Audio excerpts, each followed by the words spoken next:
Doctor, look. Stand aside, nurse. I'm Dr. Homebrew. Stand clear.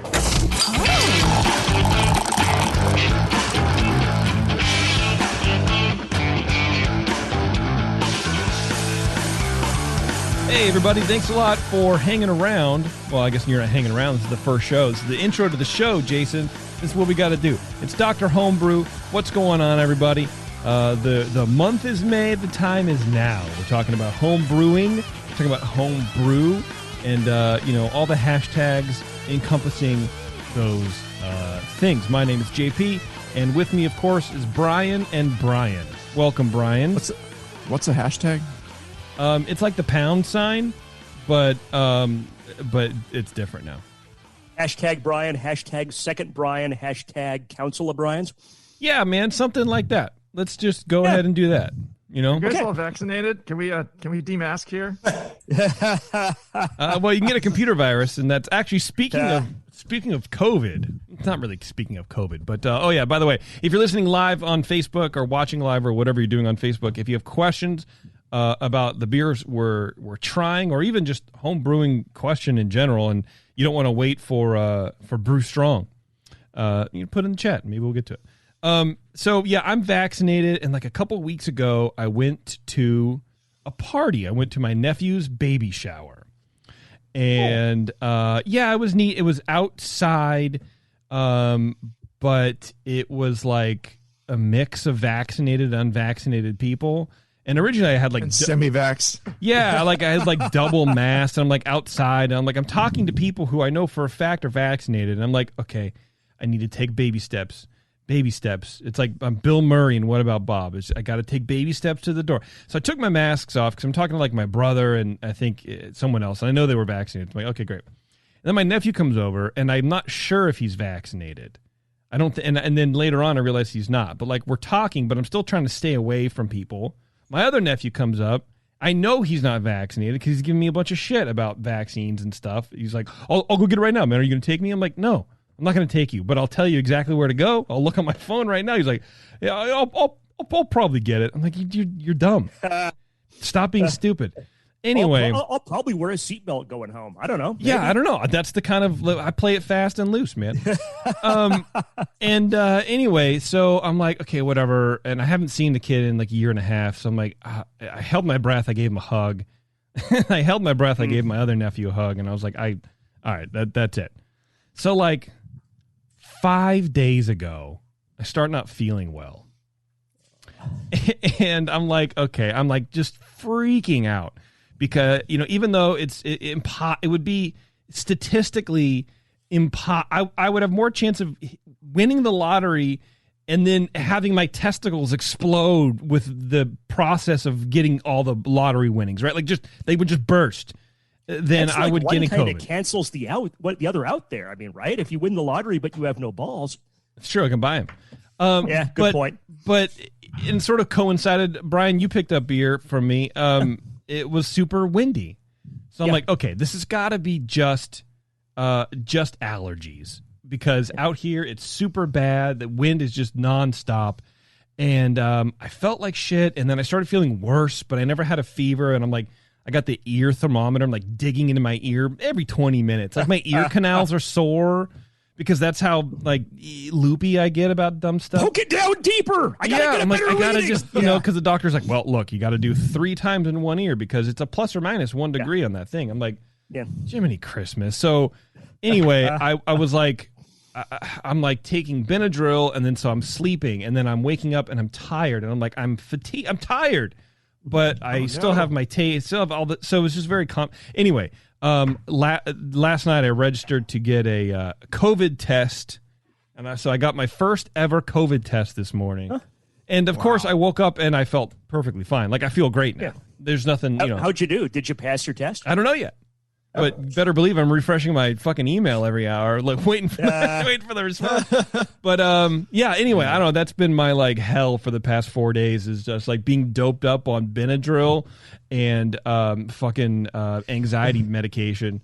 And then like giving myself basically a fever, but I never had a fever. This is a weird, I don't know, whatever. Yeah. I'm here. Bill Maher got it, all these personalities out there, just it's going around. So Yeah, I mean, I guess. I mean, not that you're on a level with Bill Maher or anything. No, hey, I'd take Bill Maher money. That's fine. He's fully vaxxed. He got it. Yeah. But you know what, Saying. JP, you've been so isolated for so long because you really have been just like in your house for like a year. I take it very seriously. Yeah. Yeah. So being around anyone, I bet your immune system is working at 30% capacity. And all it takes is someone to have like the common cold or the flu, or if there's kids, like my daughter's pediatrician used to refer to the stuff they got as just the yuck because there's like 100 different viruses they can get. And they're over it in 2 days, but it takes you like a week to get better. I mean, I don't even just allergies with all this crazy. I think it was just allergies. Yeah. Supposedly, like grass allergies are super bad this year, and it's just like whatever. Anyway, it's just that's been my hell. So today's the first day that I feel really good. I think either I'm used to the allergies or I don't have COVID anymore. So there's that. Ooh. Yeah. Anyway, Zach, it's like your booster shot. Yeah. Right. Zach, welcome to the show, you man. are so COVID-free. Sorry. Hey, guys. Okay. Thanks for having me. Thanks for joining us. You have an American porter. Porter, yes. I applaud that because it's rare that we get just a standard American porter. Now, I have an initial question about your brew. Did you sanitize and clean your brewing equipment using Star San and PBW by chance? No. No. How do I kick him out? Let's go. I'm just going to mute. Okay. Zach, you're muted now, so you can't. God. You can't. I'm just kidding. Oh, shit. I actually don't know how to unmute you. Yes, unmute yourself, Zach. Apparently, you have to unmute yourself, even though I was just goofing off. He's goofing. There we go. All right. I was just goofing around. Sorry, man. I was trying to be sly, and that just epically failed. Oh, you did transition. Great. My bad. I should have caught it. Don't worry about it. It's all good, man. Thank you, Brian Cooper, for the reminder. Yes, of course. How do we forget about cleaning and sanitizing? It is the number 1 and 2 things you got to be doing to make great homebrew at home, in your garage, or wherever you live, at your parents' house. Who knows what you guys are getting up to? But clean and sanitize with 5-Star Chemicals. Go to 5starchemicals.com and learn it better than I can ever tell you, which I know is a shock because I am pretty much the penultimate communicator guy, face. So anyway, check it out. 5starchemicals.com. They make the show available for you. They believe in the show. They believe in us, even though they don't really know who we are. They just, no, I'm kidding. So you should believe in us too. We exist. Yeah. And then you should believe in 5-Star. So 5starchemicals.com. All right. And people do have a choice when they clean and sanitize. We're out to make a few converts. If you haven't tried it before, just go for it. Give it a whirl. I used to use iodophor and just hot water, and that was all I used. I didn't have any cleaning solution when I first started brewing. And for a while, it worked fine because that was a brand new fermenter. But after a while, stuff happens, It really do, man. Guess who's converted? There you go. Thank you, Zach. I remember iodophor, unfortunately. Yeah, gone are the days of stained plastic tubing. Anyway, Zach, American Porter. Is this your first time brewing an American Porter, my friend? No. Is this something you've done it a few times? All right. I love porter, and it's usually whenever we see a porter on the show, it's usually full of shit. It's like jalapenos or chocolate or whatever, right? So it's nice to get just I'm assuming by your label, it's not full of shit. It's not 20A American Porter. I don't know the last time I've had a straight American Porter. I'm trying to think. It must have been Anchor Porter or maybe Sierra Nevada Porter 2-3 years ago. Nobody makes it. Anchor Porter is what got me to love porter. Yes, nice. Anchor Porter is really amazing. Yeah, it's good stuff. Yes. All right, well, you've done this a few times, so we're looking to dial in the recipe, I imagine, or just give general feedback. Yep. All right. Feedback, dial in. Brian Shar, why don't you go ahead and I'm going to put you on the spot here, my friend, since you look like Madonna today with the headset on. Wow, except the little thing near my mouth is not super invisible and whatever. Well, I have a lot less hair. Yeah, put your pants on. No one will see the little thing by your mouth. Well, I'm not putting my pants on for this show or anything else, so that's not going to happen. Zach, are you in a homebrew club? Nope, fly solo. And I love that you are behind you for people that are listening to the podcast later. It looks like your brewing area. Yep, my garage. Very cool. Where are you from? Fort Wayne, Indiana. Very nice. Well, now that we've gotten all that stuff out of the way so that people can steal your identity or whatever other stuff people might do. Have go at ahead. What is the last 4 digits of your social? Do you have that handy? 1, 2, 3, 4, I think. Nice. Okay, good. Write that down, JP. So I like this beer a lot, and for the same a lot of the reasons that JP said. You just don't get a regular American porter that much these days. And it was tasty, and I enjoyed it. Aroma, thought it was very rich and inviting. It was chocolatey, low roast. I got a little bit of a vinous character to it, low esters, sort of a low woody, earthy hop character. But everything melded really well. It was a 10 out of 12 for aroma. Appearance, 3 out of 3. It's very dark brown. But it's one of those that until you hold it up to the light, right? This is black, but it's like Jason's cat. Jason has this black cat, and he was out. I was picking up beer from him the other day, and it's in the sunlight. Your cat's like really brown. And it's the same type of thing like with this porter. It looks really nice, very clear as far as you can determine. The head is medium and settles to a low, really long-lasting tan head, so that was real nice. Flavor. Initially, the flavor was dark malt, followed by some lingering medium fruitiness. And it tasted like more of a malt origin fruitiness than a yeast ester. And when you get to your recipe later, I'm curious. I'm guessing Special B, but we'll find out. No hop.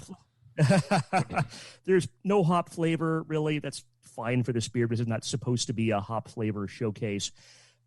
Medium hop bitterness kind of comes up the balance in mid-palate. The malt is roasty and kind of dark bread crust bready, which is real nice.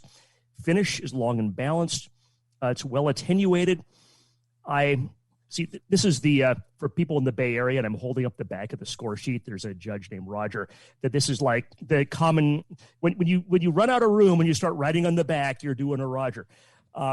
There's something to me that's a little, it's very slight, and that's why I kind of wrote this at the end. It's not hard, it's not dominant, but I get almost a slight burned or rubbery flavor that kind of go as it warms up, and I get it toward the beginning, and it kind of goes away a little toward mid palate, and it could just be me, or it could be something I don't know, but 12 out of 20 for flavor.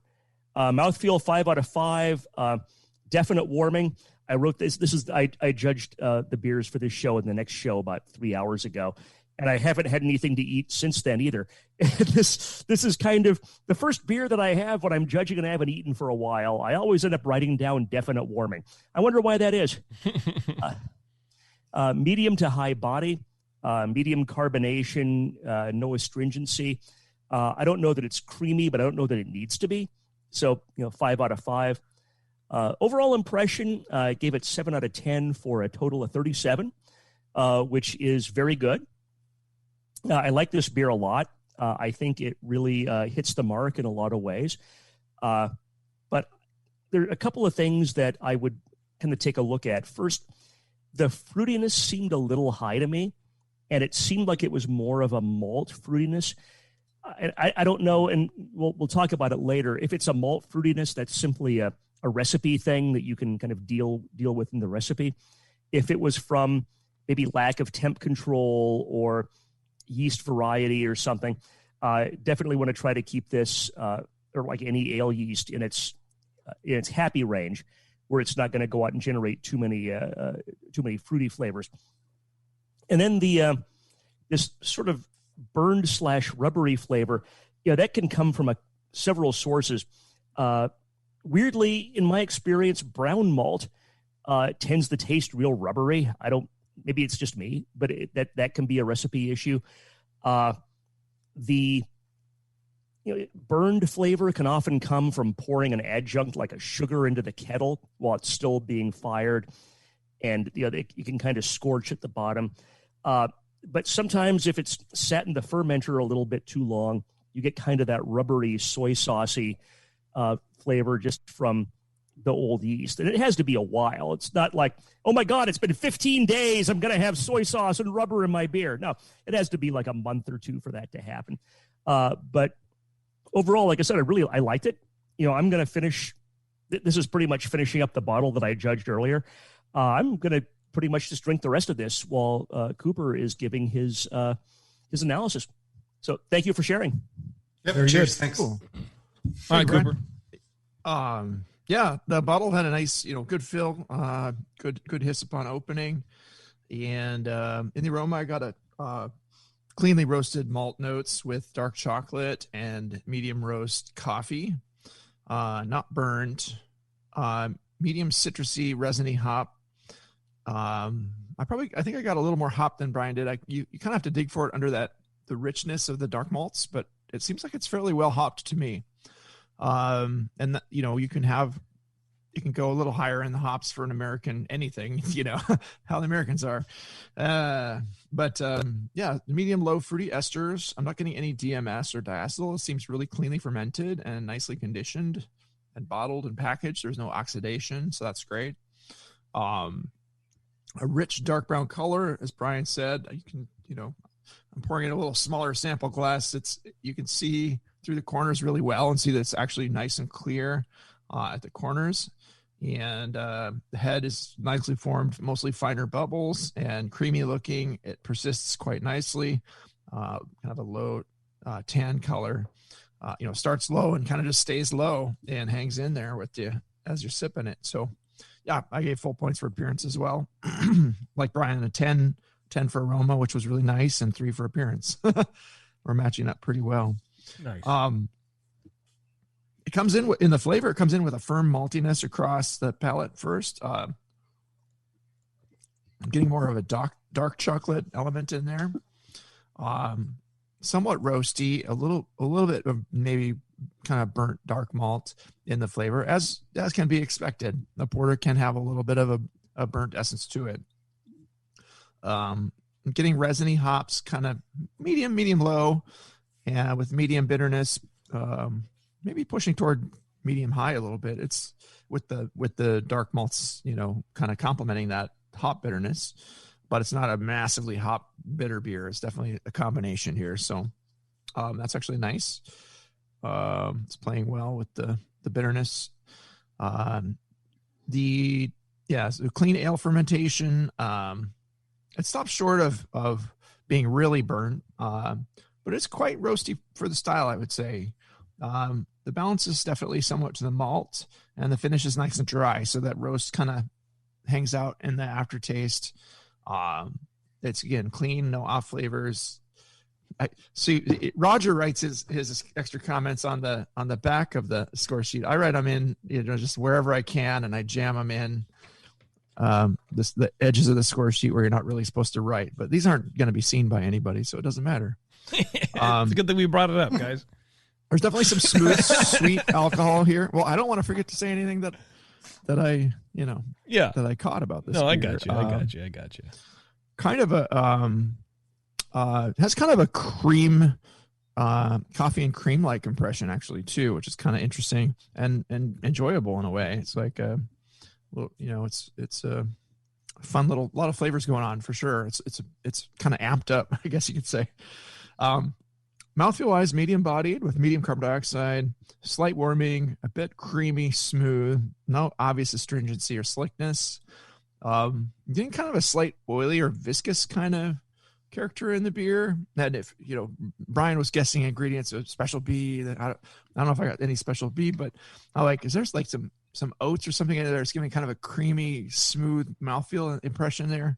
And despite the dryness, it's just kind of oily, viscous seeming, maybe more than it actually is body wise. So I don't know. Yeah, I'm really interested to hear what your grain bill is too. Yeah, 4 for mouthfeel. Go ahead. No. Go ahead. I'm sorry. I thought you were. I thought you wrapped up there, buddy. Apologize. Okay. I still haven't even. I'm just starting on overall impression here, but I wanted to say 4 for mouthfeel, 4 out of 5, and I gave 14 out of 20 for flavor. We'll see if my math adds up, actually. But yeah, overall, it's a very, very nicely brewed American porter that's hitting a lot of the right notes. It's quite hoppy, but still a pleasant and pretty well to style. To me, it tastes like an amped up version of like a Black Butte porter from Portland up there, or Oregon. Not Portland. I think it's what is it? Bend. With some terrible beer. It tastes pretty fresh. But come over there and fight you, JP. Dude, no, Black Butte Porter is awful. I can't do it. It's too fruity. I don't like it. So how dare you disparage Zach's beer like this? I haven't had it in like 10 years, so I don't know what the hell I'm talking about, but I'm going to go over and fight you anyway. Yeah, it's fucking gross. Don't buy it. So this, I would not say that ever. But yeah, it tastes like a clone of that, maybe with some modifications, perhaps alternate grains or something going on, using it to give it that kind of different mouthfeel. You might back off the hops a little bit and the darkest malt just a touch for a little smoother balance. But otherwise, nice job. It's nicely fermented, really cleanly fermented there. And so, yeah, I give it 8 out of 10 for overall impression, and I'll end at a 39 for this one. I'm just a couple points above Brian, but I did really like the beer, and I think it deserves that. There's not a lot you can fault it for. It's mainly just little balance issues, but not big issues at that. So thanks for sharing. It's really good. Yep. Thank you. Right on. Thanks. Yeah, I sort of echo what everybody's saying. Brian Shar was saying, rubber or whatever. I see what you're getting at, Brian. To me, it tastes like a little bit of yeast autolysis kind of a thing. Like in my dark beers, I get this similar flavor if it's just hanging on the yeast a little bit too long. And I don't know what that, is. But yeah, I mean, I could see like a special B or like some sort of like heavier caramel malt.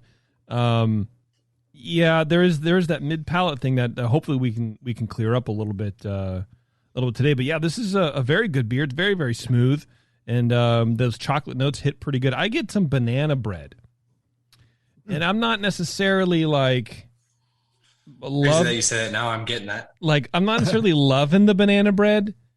So I think that there may be some fermentation things happening a little bit that maybe don't need to be for an American porter. But anyway, I just wanted to throw my two. Every once in a while, I like to jump in and pretend I know what I'm talking about. So, Zach, let's go over your recipe, and we'll start there. All right. Yeah, it's just a little over 5 gallon batch. 14 pounds 2-row American. 1 pound Crystal 80. 1 pound pale chocolate. Half a pound chocolate malt. 6 ounces of roasted barley. And that's the grain bill. And then for hops, it's just East Kent Goldings, 2 ounces at 60 and then 1 ounce at 5 minutes. What was the grain again? I apologize. 2-row roasted barley. 2-row Crystal 80. Crystal 80. Pale chocolate, and roast barley. Maybe too much roast barley. Well, I think Crystal 80 is too high.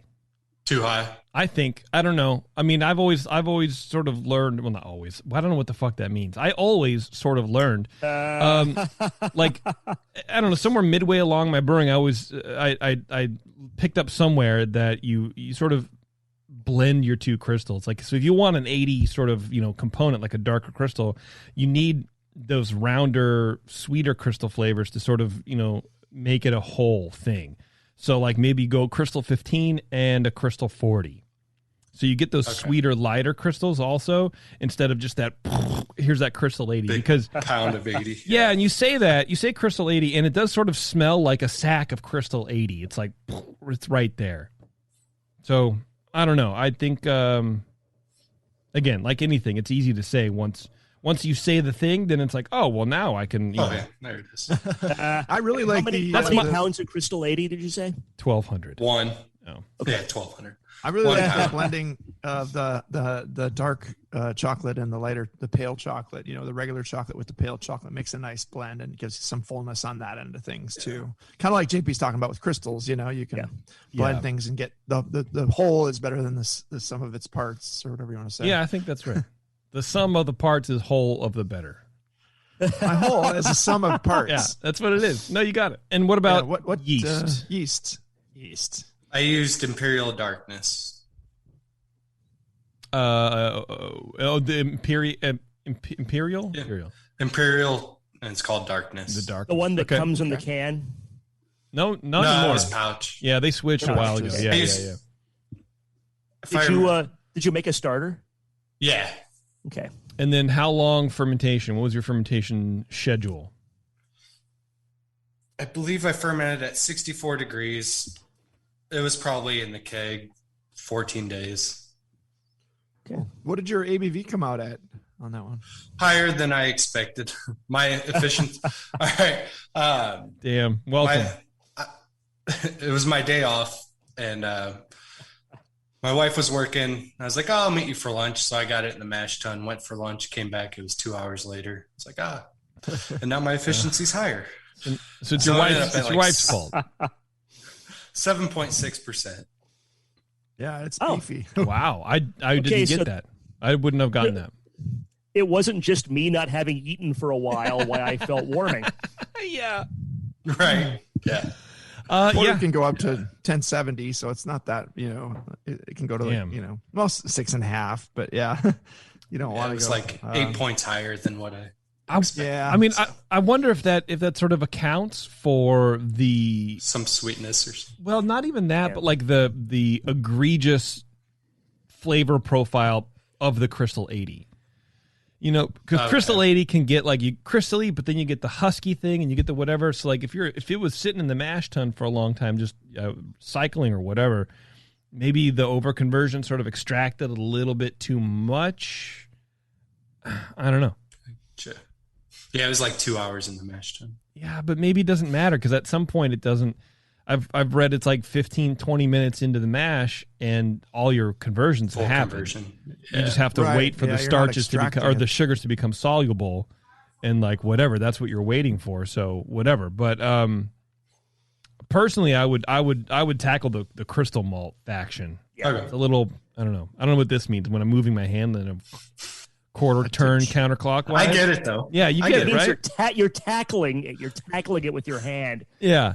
Shea Comfort from Homebrew he would just rub his hands together. They go like for like everything, and then make a fist and rub it on a flat hand. You go, and you go, oh yeah, for sure. I have no idea, but somehow that sign language sort of works. I don't know, but you get the thing. So the quarter turn is mine. Yeah. Do you have any questions? I would definitely back off the alcohol a little bit. You could have probably blended it back with a little more water in the end of the boil when your solid gravity was that high, and just kind of dial it back. It's not going to hurt it that much, No. You can always adjust at the end of the boil one way or the other. If you have a refractometer, it's a nice little toy at that point in your brewing. Yeah. What was the OG? Nathan in the chat wants to know. Nathan in the chat wants to know. It was 1071. 1071, Nate. I hope that makes you feel FG good. was 1014. That's a pretty good crash, dude. That's a 60-something points, dude. Yeah. Yeah, that's pretty good efficiency. Yeah. Man, I'd be happy with that FG if I started at like 1058. Sometimes, man, you're like, damn, what the fuck? It's well attenuated. Yeah. Yep. Yeah. It does sort of dry out, and I wonder if it is like an astringent thing. But then again, I would never have known how you told me that. So, Zach, do you have any questions for the Doctor's Homebrew or Nate in the chat? I don't know. No, I think you guys hit everything. Hell yeah, perfectly. Your water was good. I think what you did with your water. Do you just use your own water? What's it like there? Yeah, it's tap water. I haven't tested it in a long time, but it's I don't know. It's pretty light. I just added Great Lakes a little, water. It's see-through. It's clear. It's river water. Yeah, it's clear. I added a little calcium chloride to this one. Actually, I didn't get any chlorophenol or anything out of it. So yeah, your water is good. Yeah, we have pretty good water to start from. It's a little alkaline, which actually works well with the darker style beer. But I didn't add any acid. I just added a little bit of calcium chloride. Nice. Okay. Yeah, I think that accented your sweetness a little bit, and it turned out pretty nice. So keep on dialing in. If you want to rebrew this one and dial it in even better, we can get it up to a 40 or 45, Right on. Yeah, definitely. If you rebrew it, let us know, man. Send it back in. Yeah, for sure. Yeah. All right, Zach. Well, that's it, man. We'll let you split. All right. I appreciate you guys. Right. Thank you so much for having me. Thanks, man. Thanks for sharing. Thanks for coming on and shipping all these beers to various locations and all that. Yeah, absolutely. Thank you. Cheers. All right, later, man. Cheers. Okay, well, we're going to take a break, and then we're going to come back, and we're going to drink more beer on Dr. Homebrew. Everybody, hang on. We'll be right back.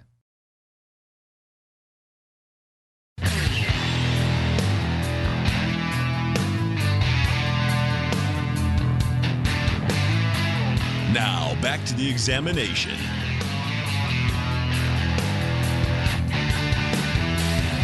Hey, thanks for hanging around, everybody. It's Dr. Homebrew. We are back, and we're talking with Chris. Chris, what's going on, man? Not much. How you doing? Not too bad. Just talking homebrew and, having a good time for once. You know what I'm trying to say? You have sent in an English porter. This is the Porter Show.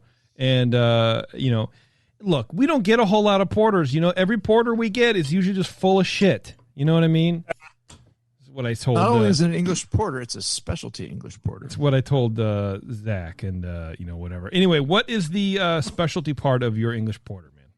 The specialty part of it is a caramel mocha, Get it right. It is a salted caramel mocha English porter. Okay, by coffee. Like a Starbucks drink. Yeah. Okay. Kind of. It's actually the beans were actually specially roasted by a company by the name of Iron Bean that roasted it the day that I ordered, and that particular flavor. Okay, so they add a flavoring to the beans, I imagine. Yeah, okay. So it's they roast them. Salted caramel mocha English porter. Correct. So we should get a little bit of maybe some cocoa, some chocolate, but definitely some caramel, but light caramel because of the salt. Maybe sort of would clean it up, and that's the interesting. Okay, all right. All that flavor comes from the beans. That's right. Okay, so you didn't add any. There's no caramel. I mean, we've already judged it. You can tell. No caramel, no added salt. It's just nothing. Whatever came in the beans. Yeah. Okay. That's kind of a cool way to do something. It's simple, but yet complex. It can definitely work, but it can also backfire too because of the oils. I've always read like maybe it'll kill head retention, but I mean, looking at your beer now, it's not really. Right. I mean, it's pretty decent. So anyway, let's get into it. Cooper, let's go ahead and do your thing, man. I was doing a little glass rinse. Is the balance of the beans going to be right for this to make this stand up to the recipe? That is the question. All right. Had a nice. I think one of the bottles had a slightly high fill. I didn't really check this one, but it was fine. It was quarter to half an inch from the top, almost up to the little the ridge there. My fills are a little lower, but maybe I'm just a low filler. I don't know. Anyway. I guess that maybe that can keep some people fill it all the way up to the top. They don't want any oxygen in there.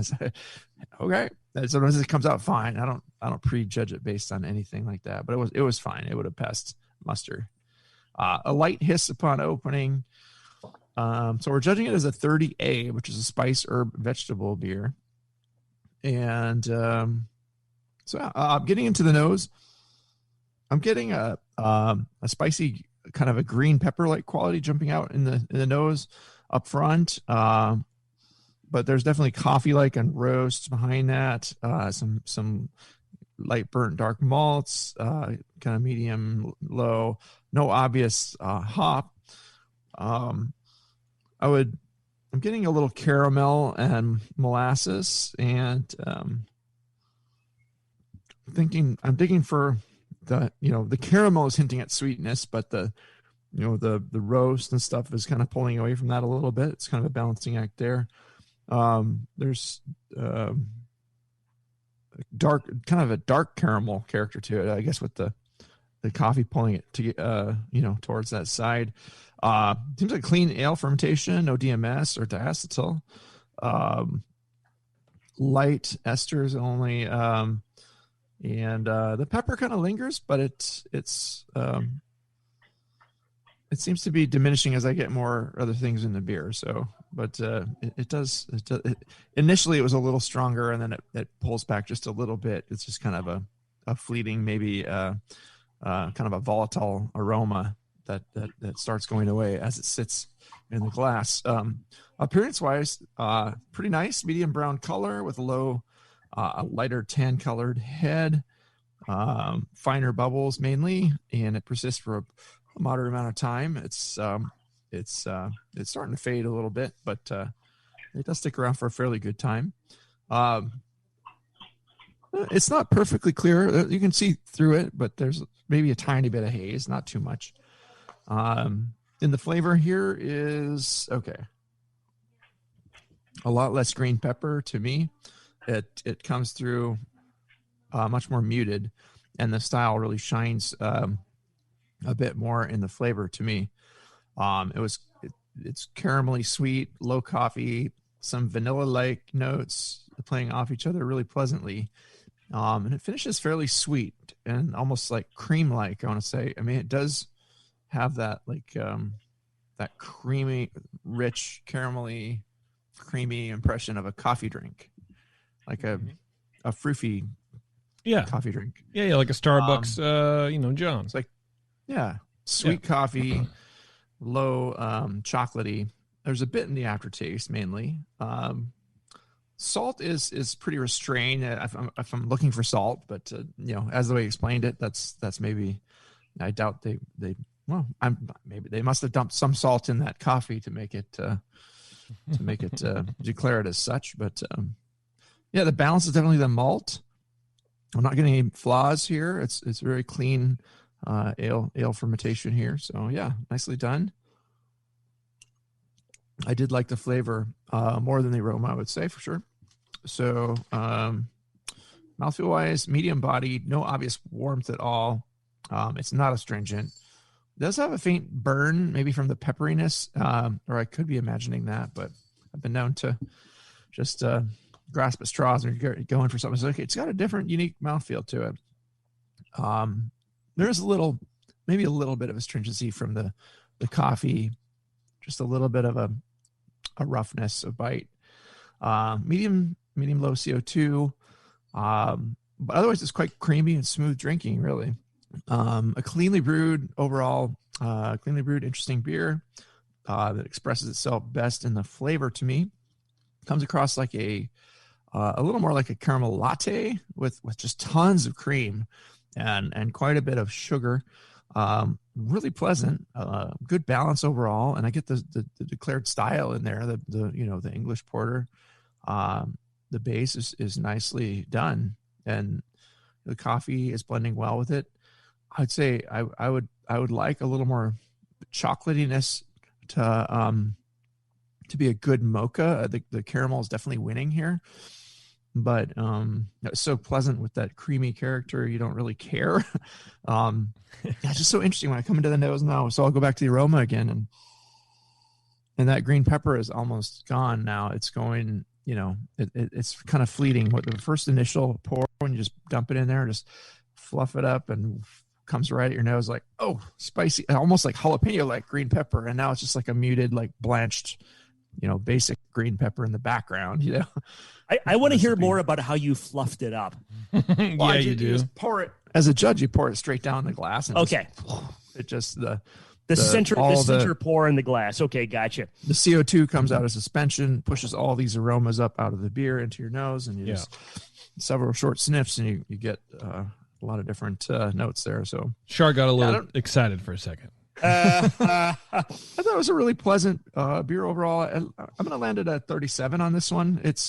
I think that, I don't really care for salted caramel, this or that so much, but it's, the caramel is really pleasant. There's not much salt there.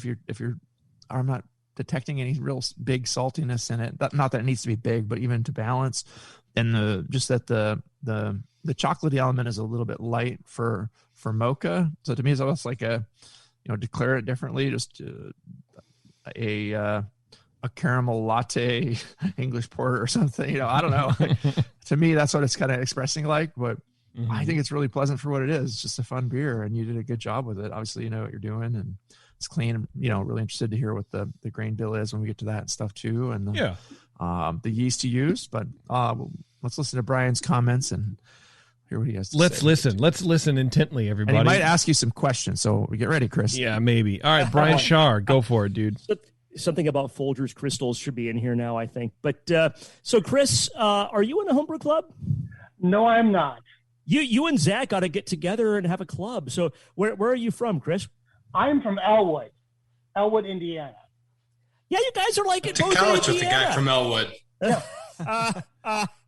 We should probably have you guys like swap information. You guys could get together and brew sometime. That'd be pretty cool. We're like an hour and a half away from. They do ketchup.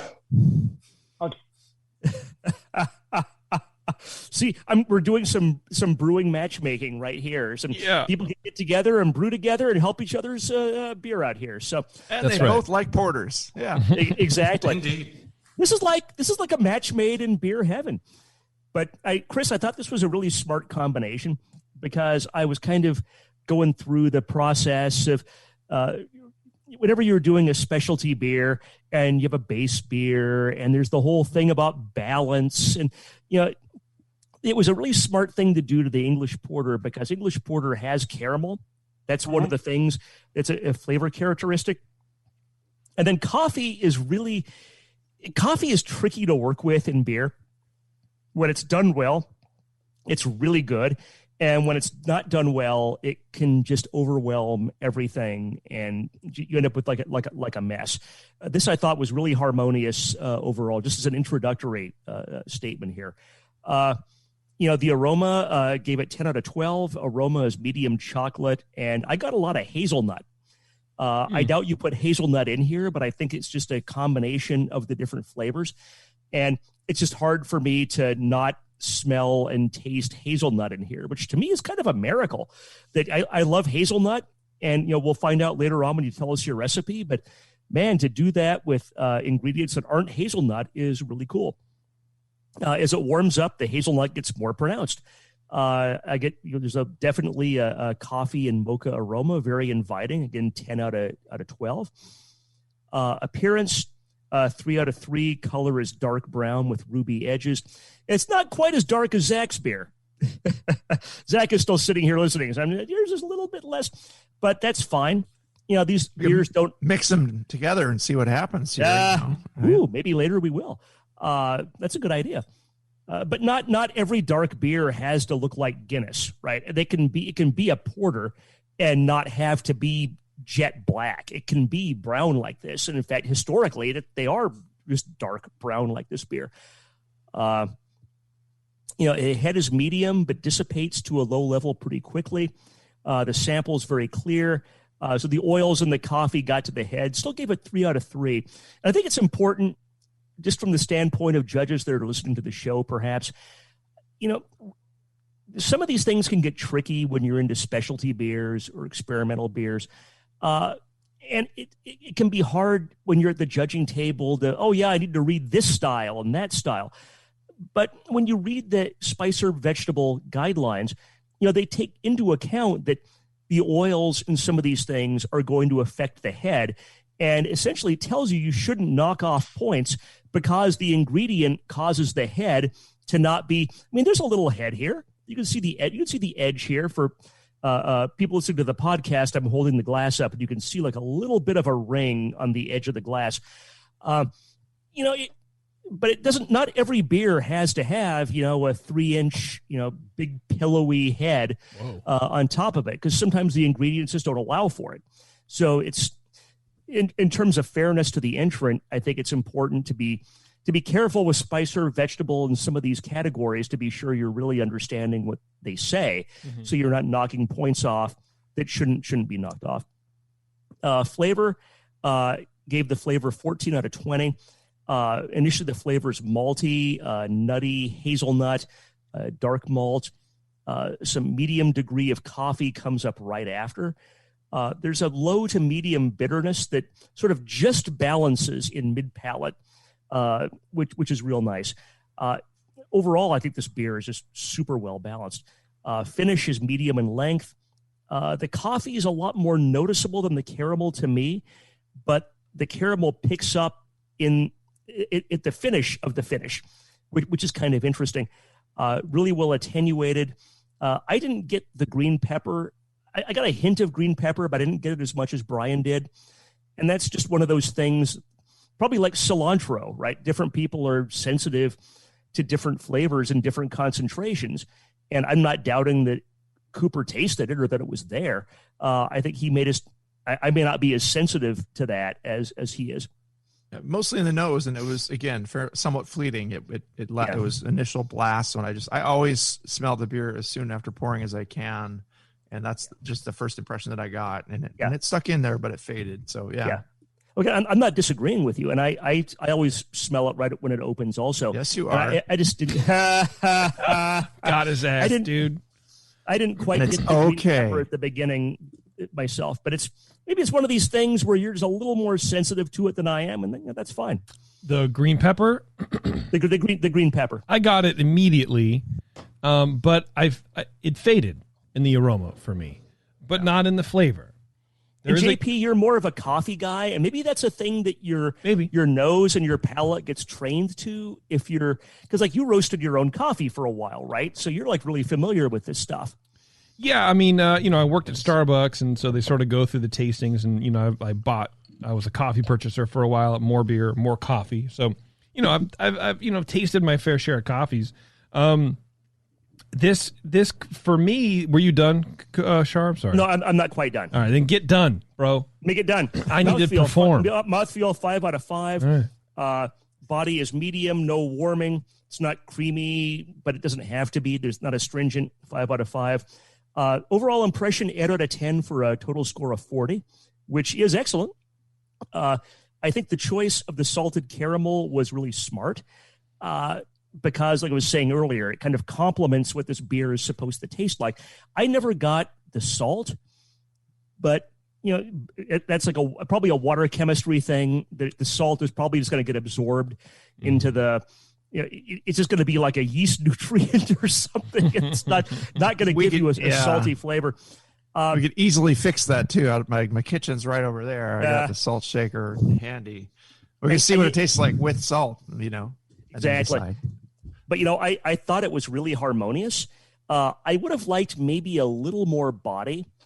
And I think that might have maybe a little bit of like wheat malt or carafoam, carapils might give you not a lot, like a little bit, might give you a little more body and might give you a little more head and kind of kill two birds with one stone there. But yeah, 40 out of 50. I really enjoyed it, and I'm going to keep drinking this while we find out more about it. Thank you for sharing. No problem. Yeah. Okay. For me, the coffee, I don't know. The flavors are interesting. It is very interesting, but I think the coffee. I'm interested to see how you did it. I feel like it's sort of like a grind in the mash or something like that in the boil, and it's very tannic. Very drying. So I feel like the coffee sort of lost. I think for me, the coffee just sort of transforms into this bell pepper sort of thing. I don't get too much coffee, and I wonder if it's the mocha part of the flavorings or whatever sort of like blurs that line. But I don't get a whole lot of actual coffee. I get a lot of the caramel, which is very interesting. But you can twist my arm and I'll say that there's salt in there. I don't know. It's like one of those introductory coffee drinks where like they just put a little bit of coffee and then a ton of cream, and foam it up. And, I mean it tastes really good. But I was curious because we keep coming up with this flavor too, the green pepper, and talking about it sometimes.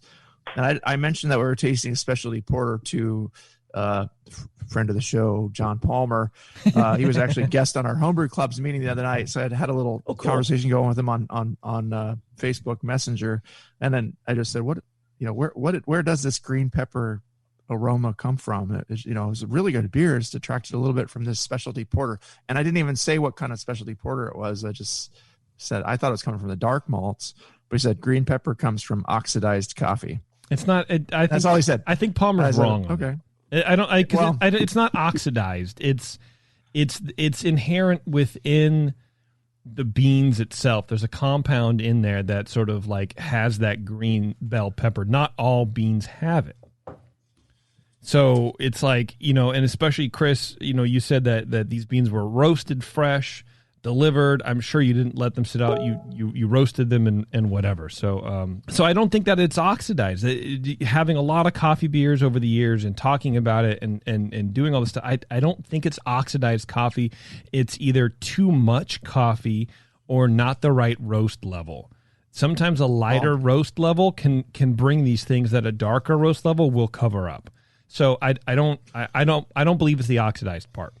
Yeah. So and I started looking too. I started digging deeper on the interwebs, and I found a Reddit that talks about just extracting too much out of the coffee can bring on those kinds of flavors. If you get more than like 20% by weight of the coffee out into the liquid, that's when you're going to start extracting some of those harsher. You can.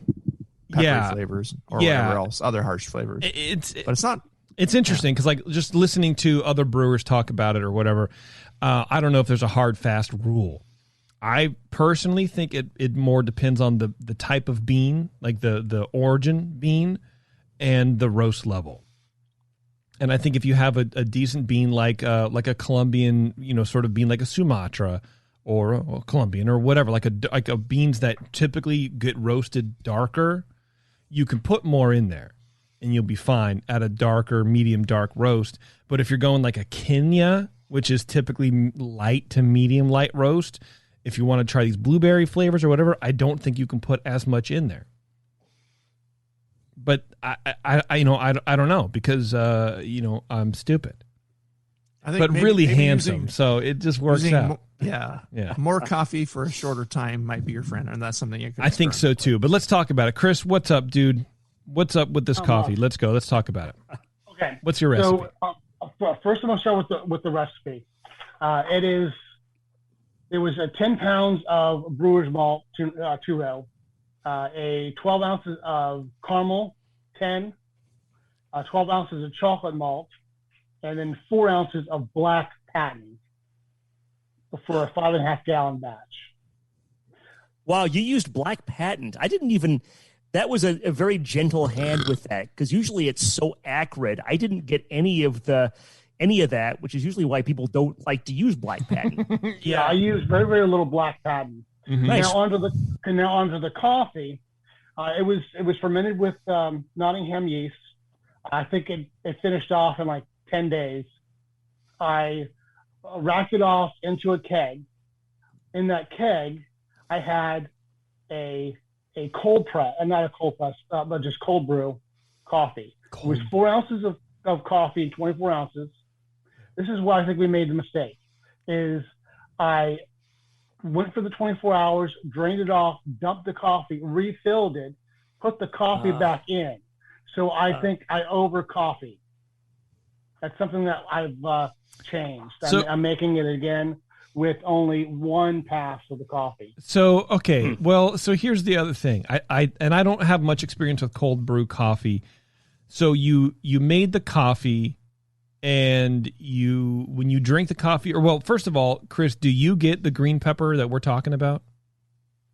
No, I didn't. Okay. I've had a pint of it with dinner tonight, and it's the longer that it sits in the keg, the more coffee like it gets.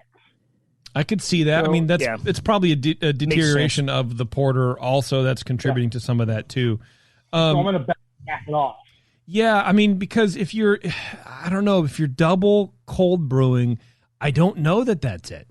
Because it in my mind, it's like if you have a pound of coffee beans that you put in the thing versus half a pound of coffee beans that you put in the thing at one time.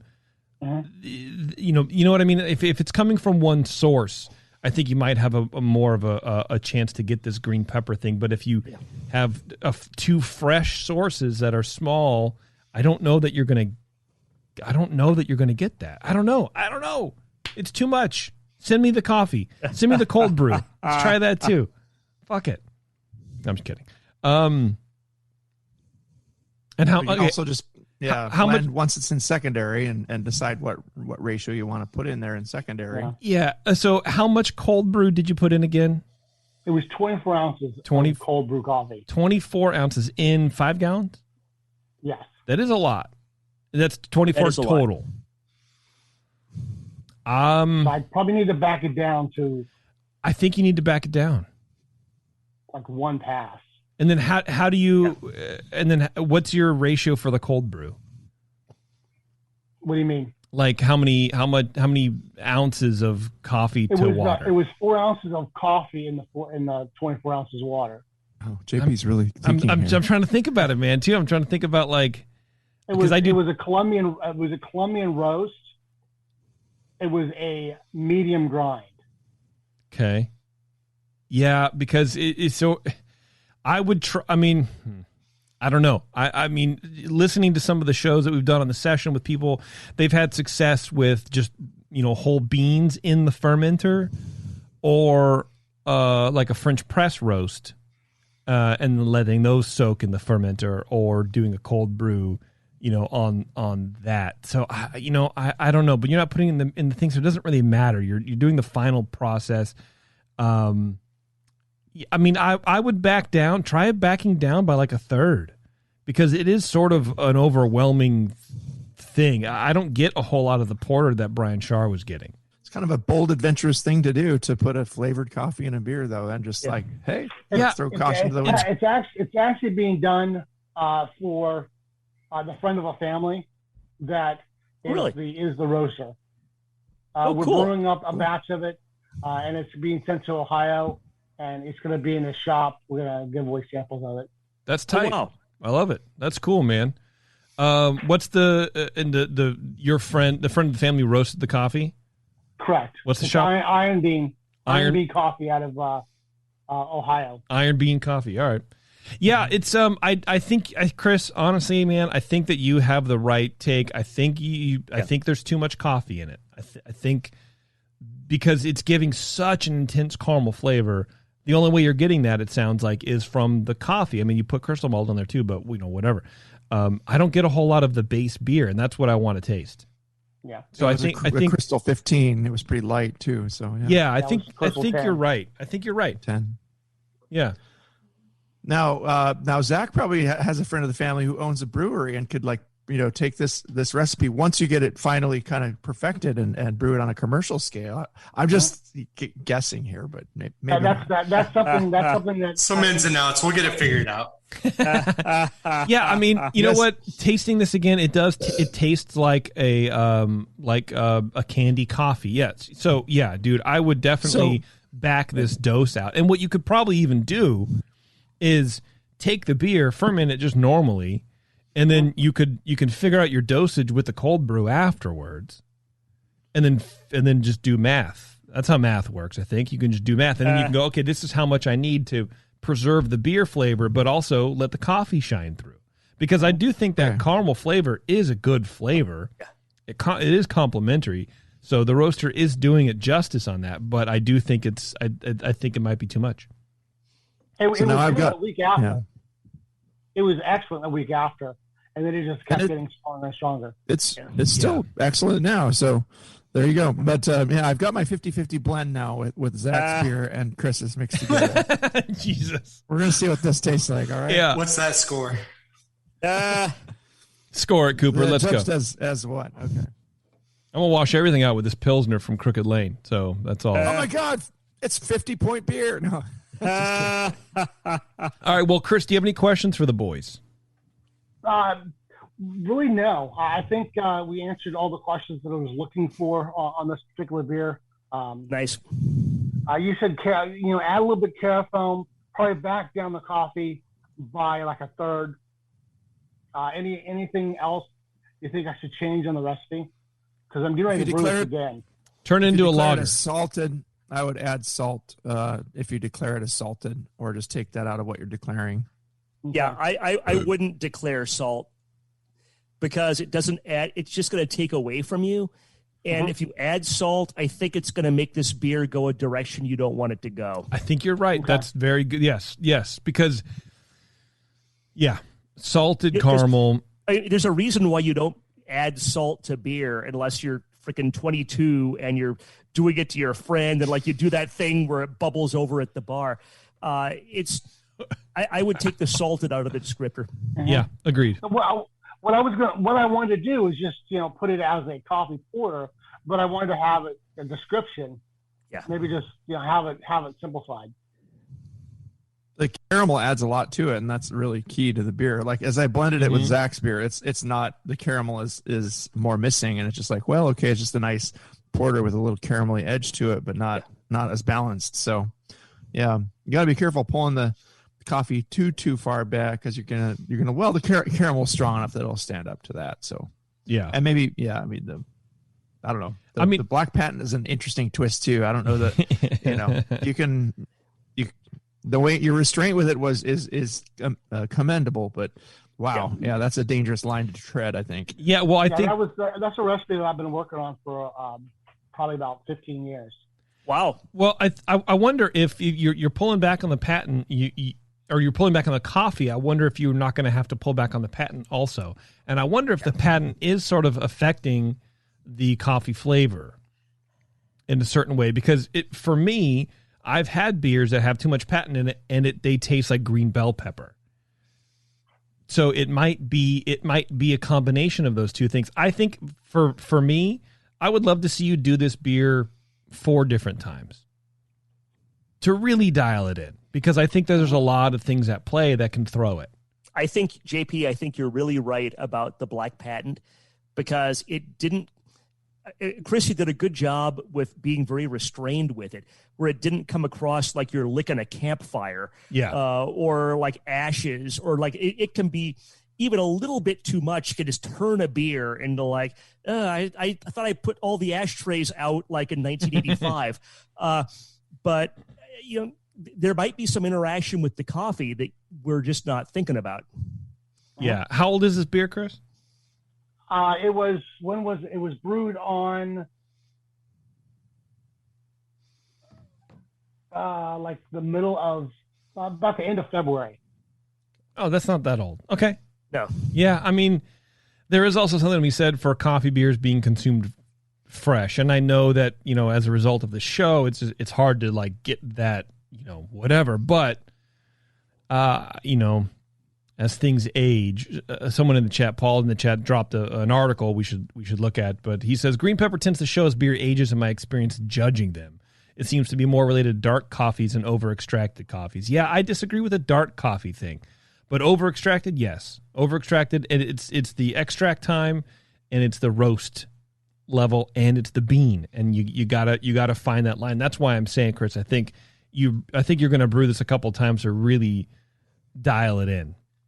So yeah, I mean maybe, but I think it's worth almost the same amount of coffee with just less water going through it, and just make a really rich coffee, and then blend it in with that. You're going to get less extraction, maybe just some warmer, just nicer coffee flavors. The best coffee beer I still will to this day ever had is the Red Hook double fucking stout, whatever the fuck it was. It was made with Starbucks Italian roast coffee, and it was a double strength.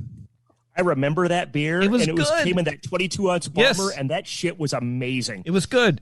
Double strength Italian roast, because Italian roast can be sweet, and this is what I mean with roast levels. It matters, and the beans matter, and it just anyway. You'll get it, Chris. But brew it again. Send it in, man.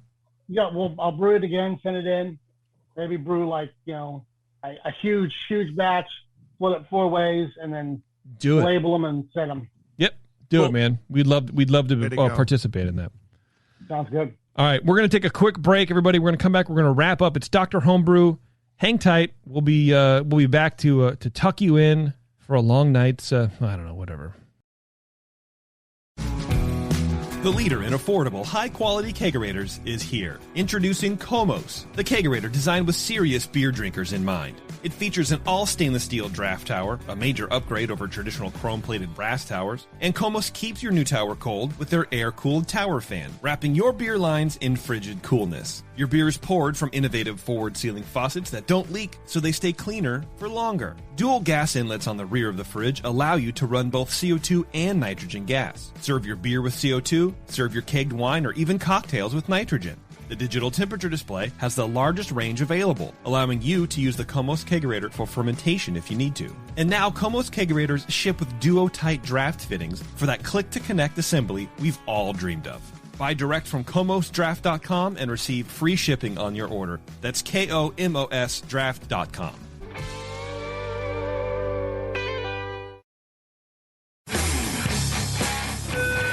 Dr. Homebrew, please report to the ER for code blue. Dr. Homebrew to the ER, please. Oh, and your tea time has been moved to 2:30.